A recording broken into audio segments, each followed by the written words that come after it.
yesterday, I guess. It was just yesterday.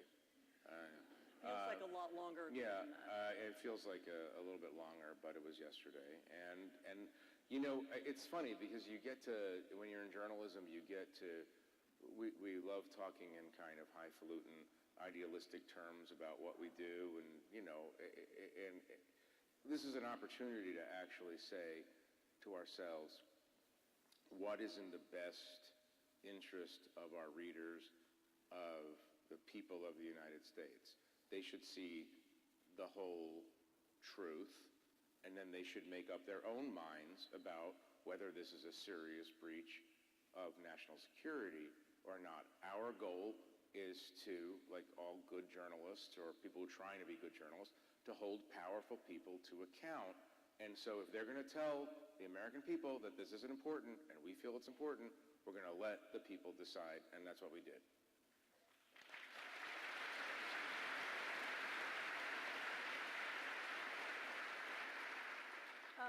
But let me return to the attack on you, because this is something that we know from other times and other places. I mean, it's not just something that the Trump administration does.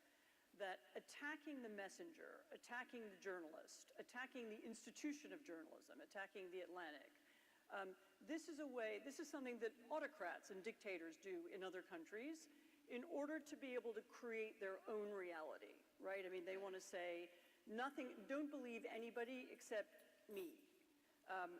Ignore Jeff Goldberg. He's a scumbag and a loser and a sleazebag. Only listen to into what we are saying.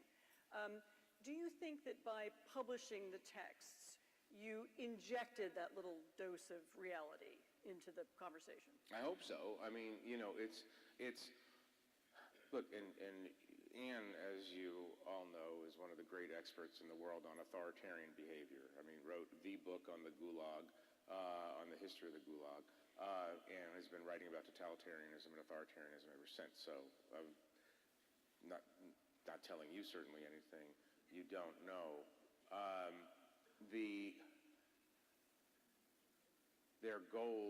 The goal of people who are authoritarian-minded is to force compliance, right? They can only do what they want to do if no one fights them, if no one argues with them, if no one counters it. And so if you have a dose of reality that you can inject into the system, into the cognitive system of the United States, well, then you should do it, because they're counting on people not doing it. I mean, I've been saying this for a long time. I mean, saying this before Donald Trump was reelected. If there are 8 or 9, I think 9 or 10 additional Republican senators who would have voted for impeachment after the January 6th rebellion, or whatever you want to call it, uprising, Donald Trump would not have been allowed to run for president. But they enforced compliance, and they do that in the Republican Senate caucus, and they enforce compliance through intimidation, through threat, through fear. So so Mike Waltz calls you a loser on TV, Yeah. implies that that you've somehow mysteriously made your phone number appear on his telephone. Yeah. It was sucked in. Using my brain waves. That's right. Yeah. So how does that work in your brain? So you're accused of these very bad things. Yeah. And Well, you're meant to be intimidated, and you're meant to say, you're right, Your Honor, we won't publish anything. Yeah. Well, I mean, Mike Waltz can call me a loser if he wants, but at least I know how to text.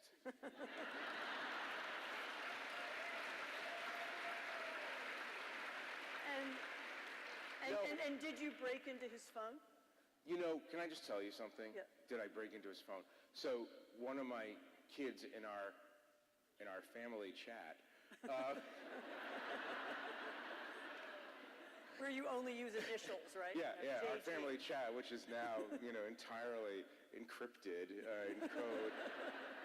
I mean, most of our family chat consists of, does anyone have the Hulu password? I mean, that's basically the family chat, right?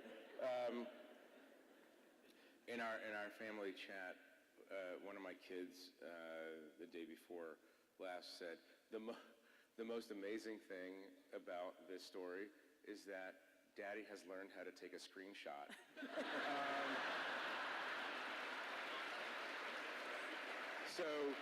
So, you know, I don't really have those skills I mean, I think, this goes back to, what you're saying. You throw a bunch of stuff against the wall and you hope it sticks. So instead of, this is what I don't understand, and anybody who's in a leadership position in any organization knows this, like, it's when you make a mistake and you're called out on it and you know it's a mistake. You have choices. You can own the mistake. If you have to fall on your sword, you fall on your sword. If you get a second chance, great, you learn from it. You just deal with it. Like, he did invite me into the Signal chat. and you could just say, wow, that was a doozy.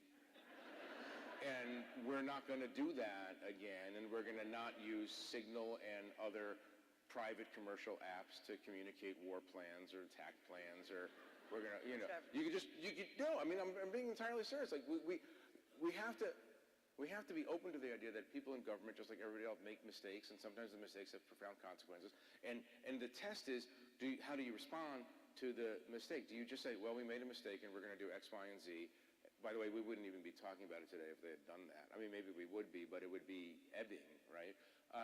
But the Waltz Hegseth tactic in this case was to say crazy things and push back in a way that and what I would say is it's literally one of those situations where before you start calling a person, an editor, a magazine names, you should really make sure that that person doesn't have the receipts, because if you have the receipts, you're forcing us, in all seriousness, you're forcing us to say, actually, we're not lying. Here's the truth. Yeah, but there's something else here, which is that I'll be more definitive. Any other administration in recent years, Republican or Democrat, in which something like this or some similar incident took place, would have, at the very least fired somebody, or would have acknowledged that this was an important breach, or would have made some concession, and would not have merely focused on making up names about you. And so the question is, what's different about these guys? What is it that they're doing that's... what is... We only have 13 minutes 13 left. minutes and 4 seconds. What's different? I mean, I don't want to... I'm trying to repress my desire to make jokes about this whole thing, obviously. What's different is that the leader in this case, was taught from an early age, or learned either from his father or Roy Cohn, his first lawyer of note, a valuable lesson. You don't apologize, you don't explain, you double down. And by the way, it generally speaking works. Well, this is what I'm going to ask. Well, this is the thing, and we've talked about this. We're both, I think it's fair to say, admirers of John McCain, late John McCain. And in 2015, I guess it was 15, the summer of 15, Donald Trump is being interviewed about John McCain, who he doesn't like. And he says, I don't like people, he was talking about POWs, I don't like people who are captured, I don't like people who are shot down. I'm watching that and I'm thinking, according to the ordinary rules of political physics, that's the end of his campaign, right? For any American politician to say that about John McCain or any POW or any honored veteran is absurd, right? Especially and he's trying to get the nomination of a party that is associated with patriotism and support for the troops, et cetera, et cetera, et cetera. But then we watched in the coming days, he didn't apologize for it. He doubled down on it, and he just rode that wave. And so I realized then that I'm not understanding something crucial about politics in America, or about this party, or about what he's doing. He's discovered some kind of trick, right? Trick doesn't treat it seriously, right? He's discovered a pathway to success that no other American politician that we can think of has ever discovered, which is you take the criticism and you turn it into, you refashion it into a weapon. Remember when people said America first, oh, Donald Trump, you can't say that. That was Charles Lindbergh's theme. That was what the Nazis were saying in America in the 30s. And he goes, I think it sounds great. Right. And then everybody's like, okay. And then they moved on to the next kind of moment, and it's like, that's kind of a political, I mean, maybe it's a dark art, but it's a genius dark art. I mean, there's something about it, to me, what he seems to have is, he does things that other people can't do. In other words, he keeps breaking taboos, and he keeps saying things, he has no self-control at all, so he can say... Well, maybe it is self-control. Maybe he knows. But something about it makes people admire it, Yeah. I'm not allowed to, I have to be careful, I have to be polite to people, and he doesn't have to. Well, as I said before, you're the expert, especially in the European context, Eastern European and Soviet and then Russian context. Why do, it's a genuine question, why do people, so many people, why are they drawn to the autocratic figure? Why is democracy not as popular as maybe you would think it would? Or the idea of democratic self-restraint, why is that not popular? I mean, so in almost every country on the planet where there is a harsh dictatorship, there are also people who want democracy. Sure. So, I've been in all kinds of strange places in the world. As you know, I was recently in Sudan. Yeah. You can go into very far corners of countries where there has never really been democracy, where there's a civil war, and you will meet somebody who says, what we need here is democracy. So there's a way in which people who live in the harshest societies understand intuitively that it's not fair. It's not fair that the judges are controlled by the leader. It's not fair that people have no influence over politics. It's not fair that people are treated unequally or that people don't have rights. So there is actually something intuitive about democracy as well as dictatorship. But what dictators usually do is they create, it goes back to what we were talking about a minute ago, they create an atmosphere of, it's a combination of fear and greed. In order for me to get ahead and keep my position, I need to play this role. Or, they create a world in which it's very difficult for people don't have incentives to break out of it. Right. And that's what's changed, it feels to me, in Washington, is that there are now a lot of people who have incentives not to say things they know are true, or incentives to attack Jeff Goldberg for something that they know is true. Are you surprised by how easily it is to scare people? I've been surprised by some people, but not overall, no. I mean, really, there's no, there's no such thing as an exceptional society where these rules don't matter. Right. I mean, I suppose the strange thing about the United States is that it's not like we're living in a world where if you lose your job as national security advisor, you go to the gulag. What will happen? Well, maybe you'll go to Fox. You'll go to Fox. Or you'll teach at the Kennedy School, or I don't know. Yeah, You'll be at a think tank. So the pressure that's being put on people is pressure to do with careers and status. It's not. There's no violence. Yeah. And by the way, I should say, Mike Waltz, who says he doesn't know me, I have found to be an interesting guy.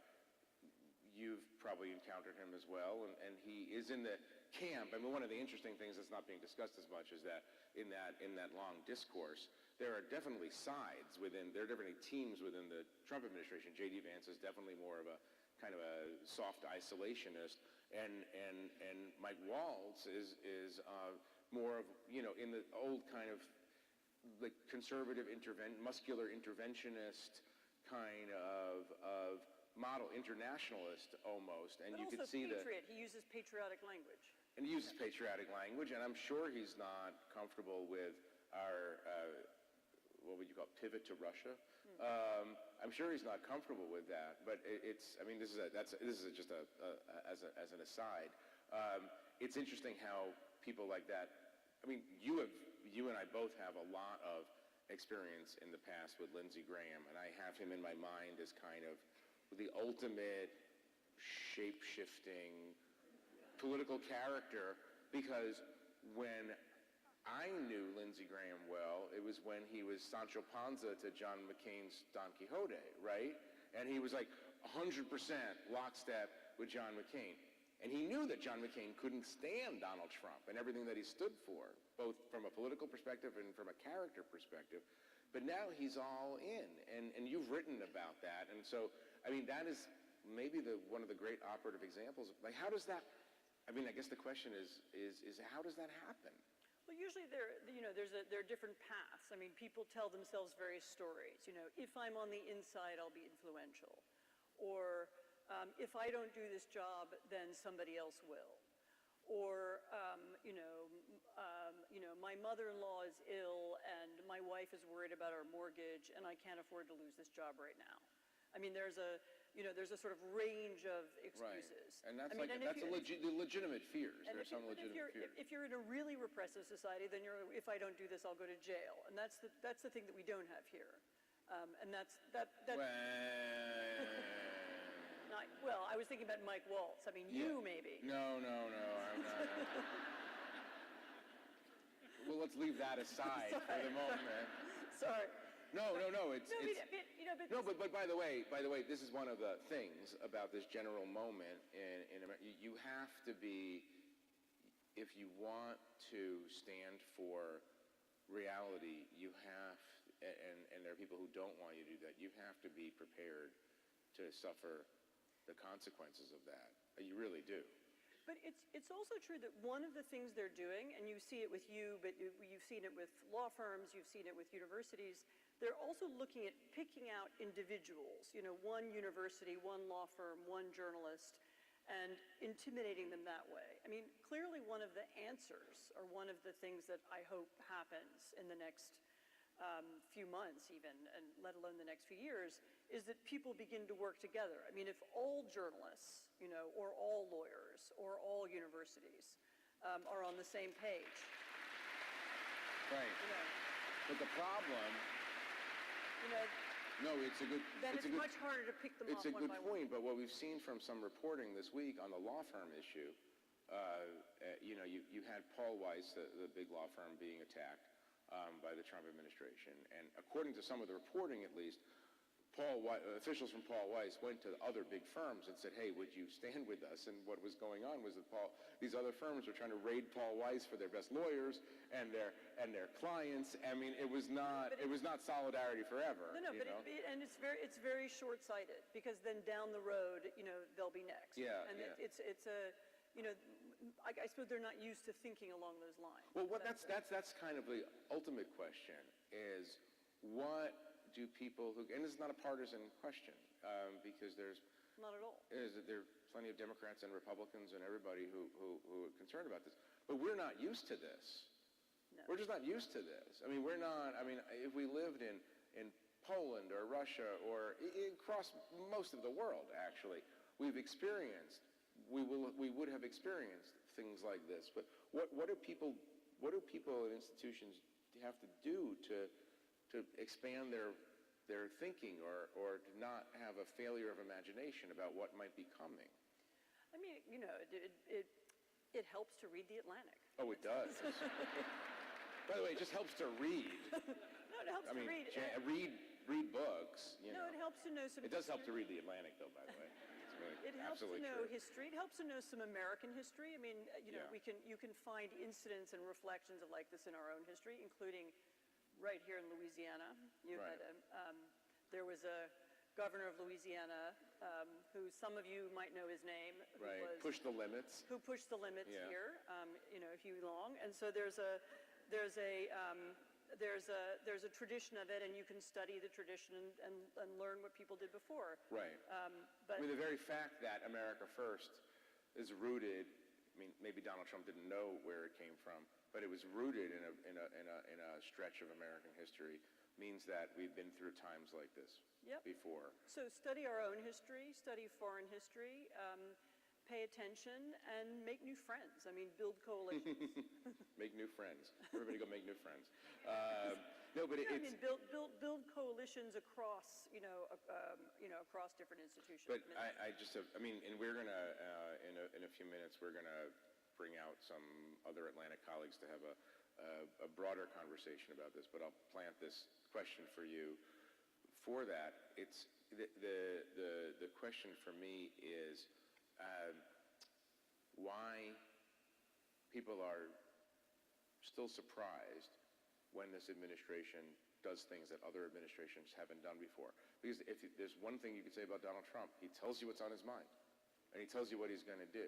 And it's really interesting to me that let's just take two cases that we're talking about, universities and law firm and quote-unquote big law, not prepared, just frankly not prepared for what's going on. And by the way, obviously groups that advocate for due process in immigration law, I mean, you could start going down a list of people, and of course, people who advocate for, the verboten term DEI, or some variation of diversity or inclusion or whatever. People are surprised. The question is, why the surprise at this point? I'm going to stop there. Oh yeah, we're going to stop. We're going to take a 15-second break, and we're going to bring on some more of our colleagues. Right, with chairs. They're going to get chairs. And they're going to get chairs. Yeah. And they'll have even better answers. So we'll come back in 1 minute. 1 minute. All right, we'll be back. We'll be back.